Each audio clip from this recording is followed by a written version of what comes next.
நம்மள சில பேர் வெளிப்படையா பேசுறோம் அப்படிங்கிற பேர்ல, நம்ம சொல்ற அந்த சொல் வந்து மத்தவங்கள ஹர்ட் பண்ணுமா? இல்ல ஜாலியா தான் எடுத்துக்கிறாங்களா? அப்படிங்கிற எந்த யோசனையும் இல்லாம பேசிடுறோம்.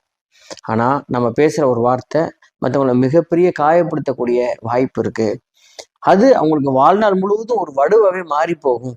இதனால நமக்கு மிகப்பெரிய பிரச்சனை வரும். இதெல்லாம் தெரியாமயே நம்ம இன்னும் இருந்துட்டு இருக்கோம்ல.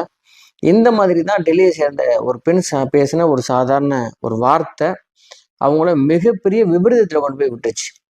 சரி, நேரடியாக இந்த கிரைம் சம்பவத்தில் போகிறதுக்கு முன்னாடி இது வரைக்கும் இந்த சேனல் நீங்கள் சப்ஸ்கிரைப் பண்ணாமல் பார்த்துட்டு இருந்தீங்கன்னா மறக்காமல் சப்ஸ்கிரைப் பண்ணிவிட்டு இந்த வீடியோடைய முடிவில் இந்த வீடியோ உங்களுக்கு பிடிச்சிருந்தா ஒரு லைக்கையும் போட்டு உங்கள் ஆதரவை தாங்க.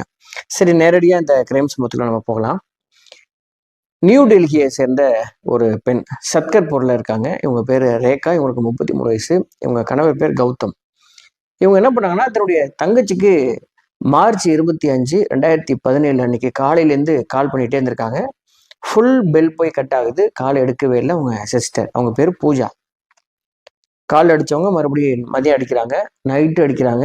ஃபோன் அவங்க பிக் பண்ணவே இல்லை. சரி, ஒருவேளை ரொம்ப பிஸியாக இருப்பா போல இருக்கு, கூப்பிடுவா அப்படின்னு சொல்லிட்டு நைட்டு ஒரு 10 மணிக்கு மேலே ட்ரை பண்ணியிருக்காங்க. ஃபோன் வந்து ஸ்விட்ச் ஆஃப்னு வந்திருக்குது.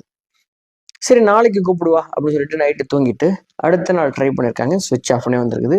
அந்த பகல் முழுவதும் ஒரு 10 ரூபாய்க்கு மேலே ட்ரை பண்ணவங்க அன்னைக்கு ஈவினிங் மேலே அவங்களுக்கு சின்ன பயம் வந்துடுது. இந்த விஷயத்த அவங்க கணவர்கிட்ட சொல்கிறாங்க. இந்த மாதிரி தங்கச்சி ஃபோன் எடுக்கவே இல்லைங்க அப்படின்னோடனே கௌதம் வந்து, ஒன்றும் பயப்படாதம்மா, ஒரு 20 கிலோமீட்டர் தானே, நம்ம நேரடியாக போய் அங்கே பார்த்துட்டு வந்துடலாம் அப்படின்னு சொல்லிட்டு 2 பேரும் பைக்கில் அங்கே போகிறாங்க. இவங்க சிஸ்டர் பூஜா என்ன பண்ணியிருக்காங்கன்னா, லாஜ்பத் நகரில் ஒரு அப்பார்ட்மெண்ட்டில் 2nd ஃப்ளோரில் ஒரே ஒரு ரூம் எடுத்து தங்கியிருக்கிறாங்க. அந்த ரூமுக்கு ரேகா போகிறாங்க. அந்த ரூம் வெளியில் பூட்டப்பட்டிருக்குது.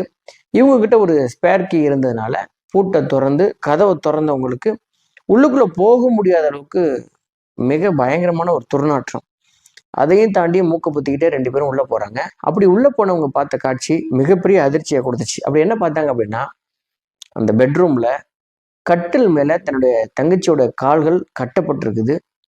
தங்கச்சியோட கழுத்து அறுக்கப்பட்டிருக்குது. மணிக்கட்டு அறுக்கப்பட்டிருக்குது. கீழே ரத்தம் குளம் போல் அப்படியே தேங்கி இருக்குது. இந்த ரத்தம்லாம் கருப்பாக கட்டி கட்டியாக இருக்குது. இதை பார்த்து அப்படியே மயக்கப்பட்டு ரேகா கீழே விழுறாங்க.